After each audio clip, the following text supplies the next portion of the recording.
या व्हिडिओमध्ये बदलीपात्र शिक्षकाने पसंतीक्रम देऊन आपला अर्ज कसा भरावा याची माहिती देण्यात आलेली आहे।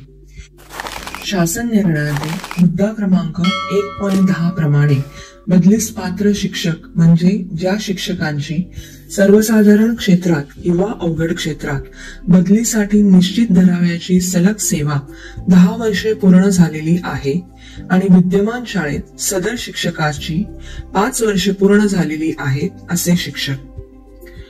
शिक्षकांनी पोर्टलवर आपले लॉग इन करावे, डाव्या मेनूतील इंट्रा डिस्ट्रिक्ट वर क्लिक करावे, त्यातील ऍप्लिकेशन फॉर्म या मेनूवर क्लिक करावे। स्क्रीनवर तुम्हाला एलिजिबल 1 म्हणजेच बदलीपात्र 1 हा अर्जाचा प्रकार दिसेल।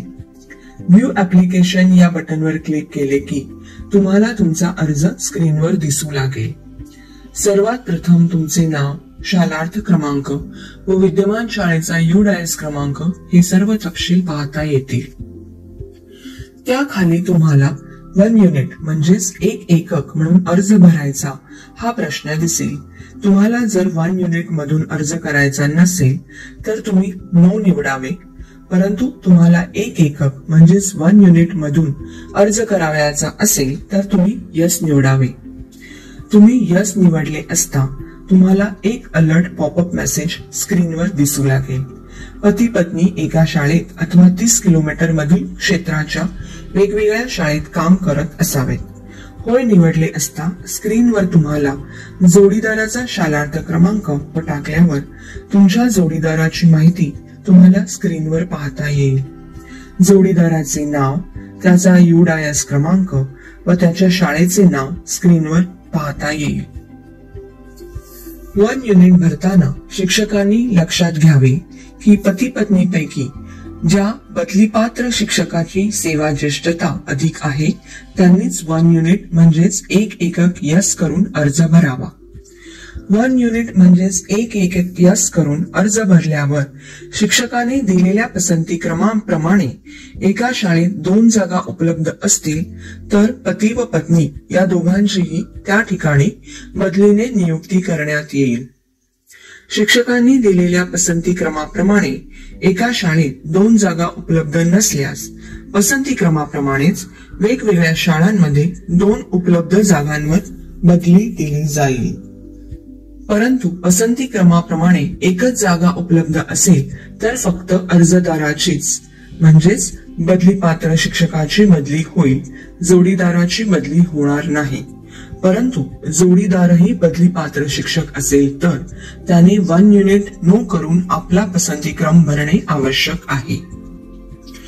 त्याखाली विलिंग फॉर ट्रान्सफर म्हणजेच मला बदली हवी हा प्रश्न दिसेल। त्या ड्रॉप डाऊन मध्ये तुम्हाला 2 पर्याय उपलब्ध असतील।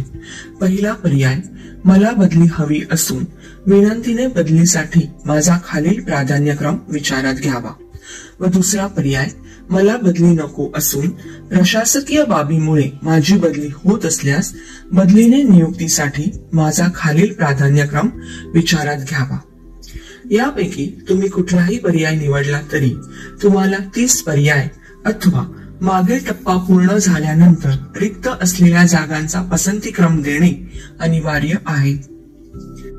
शासन निर्णयातील मुद्दा क्रमांक 4.5.4 प्रमाणे बदली प्रक्रियेतील कोणत्याही टप्प्यातील पात्र शिक्षकांनी पसंती प्राधान्यक्रम न दिल्यास व वरील प्रमाणे बदली होत असल्यास सेवा ज्येष्ठता विचारात न घेता प्राधान्याने अवघड क्षेत्रातील रिक्त जागेवर बदलीने पदस्थापना देण्यात येईल। पसंतीक्रम निवडताना तुम्हाला तालुका निवडायचा आहे व त्या तालुक्यातील शाळा निवडायची आहे। शाळा निवडल्यावर त्या शाळेतील रिक्त पदांचा तपशील तुम्हाला पाहता येईल व सबमिट केले असता ती शाळा तुमच्या प्राधान्यक्रमात जोडली जाईल। पर्याय निवडल्यावर तुम्ही ते पर्याय सेव्ह करून ठेवावेत। स्क्रीनवर तुम्हाला किती पर्याय निवडले आहेत तेही पाहता येईल। तुम्ही प्राधान्यक्रमांचा क्रम बदलू शकता अथवा निवडलेला पर्याय डिलीट करू शकता। 30 पर्याय निवडून झाल्यावर सबमिट करावे। सबमिट केल्यावर OTP टाकून पुन्हा सबमिट करावे। अर्ज सबमिट केल्यावर तुम्ही तुमचा अर्ज पाहू शकता, तो डाउनलोडही करून ठेवू शकता। तसेच तुम्हाला तुमचा अर्ज विथड्रॉही करता येतो। अर्ज सबमिट केल्यानंतर पुन्हा डाव्या मेनूतील इंट्रा डिस्ट्रिक्ट वर क्लिक केल्यावर ऍप्लिकेशन फॉर्म वर क्लिक केल्यानंतर इलिजिबल 1 समोरील न्यू ऍप्लिकेशन वर क्लिक करावे। तुम्हाला तुमचा अर्ज पाहता येईल। त्याखाली विथड्रॉ बटन वर क्लिक केले असता अर्ज रद्द करता येईल, परंतु सर्व शिक्षकांनी लक्षात ठेवावे, अर्ज विथड्रॉ केल्यानंतर मुदत संपण्या अगोदर पुन्हा आपला अर्ज सबमिट करावा। धन्यवाद।